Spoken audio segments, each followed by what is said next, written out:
Ever wondered if there's a catch to those sleek, modern financial tools popping up everywhere? Like, are they really free? Today, we're diving deep into one of the big names in the fintech world, KOHO. Specifically, we're tackling the burning question, does KOHO charge any fees? We live in a world of subscriptions, hidden charges, and fine print that could rival a Tolstoy novel. It's enough to make anyone suspicious. So, it's natural to be wary when a company offers something that seems too good to be true. KOHO, with its focus on prepaid MasterCards, budgeting tools, and cashback rewards, definitely falls into that category for some. They market themselves as a fee-free alternative to traditional banking, but is that the whole story? That's exactly what we're here to uncover. Now, before we get into the nitty-gritty, let's establish a bit of context. KOHO isn't a bank.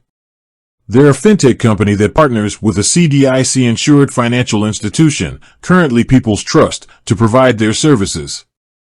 Think of them as the interface, the brains behind the operation, while People's Trust handles the actual holding of your funds.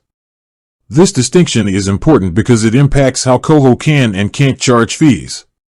The core of KOHO's appeal is its fee-free promise. And for the most part, they deliver on this. There are no monthly fees, no overdraft fees, no inactivity fees, and no fees for using ATMs within Canada. That's a pretty big deal, especially when compared to the fees that traditional banks often slap on their customers. Imagine no more worrying about minimum balances or getting dinged for using your card a few too many times. But, and you knew there was a but coming, right? While KOHO is largely fee-free, there are a few situations where you might encounter charges. These are important to understand so you aren't caught off guard.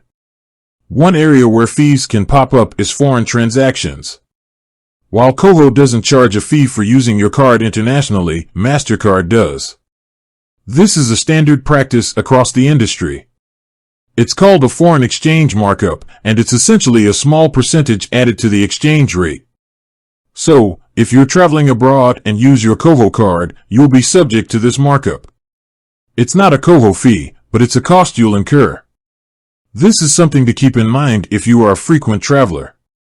Another potential fee comes into play with certain optional add-ons. KOHO offers a premium service called KOHO Extra. This subscription gives you access to additional perks, like higher cashback rates in certain categories, financial coaching, and price matching tools. KOHO Extra is not free, it comes with a monthly or annual subscription fee. This is entirely optional. You can use the basic KOHO card and its features without ever paying for KOHO Extra. So, it's not a core fee, but rather a fee for a premium service, much like subscribing to a premium streaming platform. Now, let's talk about ATM withdrawals. We mentioned that ATM withdrawals within Canada are generally free. However, this applies to most ATMs. Some independent ATM operators might charge their own fees, often called surcharge fees. This isn't a KOHO fee. It's a fee levied by the ATM operator themselves. Think of it like using an out-of-network ATM with your traditional bank card. You might get charged a fee by the ATM, regardless of who issued your card. KOHO has no control over these third-party fees. So, while KOHO doesn't charge for Canadian ATM withdrawals, you might still encounter fees at certain ATMs. Another area where some confusion can arise is with inactive accounts.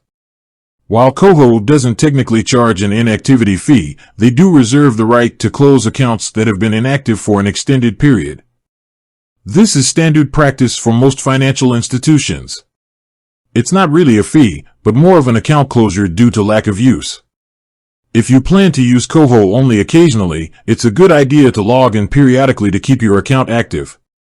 So, to summarize, the core KOHO card and its basic features are indeed largely fee-free. No monthly fees, no overdraft fees, no inactivity fees, and free ATM withdrawals within Canada at most ATMs. The potential fees you might encounter are related to foreign transactions, the MasterCard foreign exchange markup, optional premium services like KOHO Extra, and fees charged by independent ATM operators. It's important to differentiate between fees charged by KOHO and fees charged by third parties like MasterCard or independent ATM operators. KOHO is transparent about these potential costs, and they're clearly outlined in their terms and conditions. It's always a good idea to read those carefully. Ultimately, KOHO's fee structure is one of its biggest selling points. They offer a compelling alternative to traditional banking, especially for those who are tired of nickel-and-diming fees. But, like any financial product, it's essential to understand the fine print.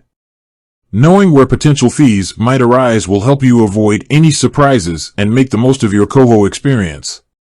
With that said, thanks for watching, and until next time.